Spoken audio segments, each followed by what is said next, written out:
I have been thinking about minimalism quite a bit lately, and there's always one side of minimalism that a lot of people like to argue against it, which is it's boring, it's sterile, it's plain, blah, blah, blah, blah. And, I understand that. I agree to a certain extent that is the case. And in this video, I want to reframe what that is and why you might say, you know what, I'm going to end up a minimalist one way or the other. So I might as well look at it this way, and you'll see what I mean.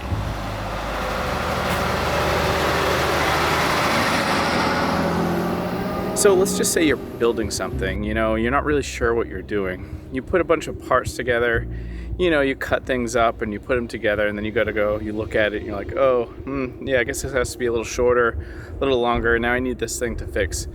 And as your life goes on, you get better and you start to know what you need. You'll be like, I need this a certain length for this project. And then you begin to learn the whole measure twice, cut once type of deal. And you become more efficient at these things.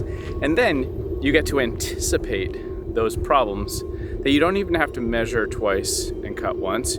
You just know the thing and you say, yes, it's this. And maybe you'll check against the situation. Is that the correct measurement? Yeah, great. Go ahead. Now, what this says to me is confidence builds through experience. And when you build that experience, you get better at that thing, you become more intentional with it. And you start doing it with less moves. You get it done faster. And you get it done better. And that's how minimalism is. It should be, I believe. So when I'm filming something, I already know the camera settings. I don't have to mess with it. I'm not doing too many tests unless I just feel like it. And I just become more thoughtful, which is the word that I want you to think of when you're thinking, well, that's very simple. Like minimalism is boring. The closet has 8 shirts and pants or whatever. That's boring. But no, it's thoughtful. It's very purposeful.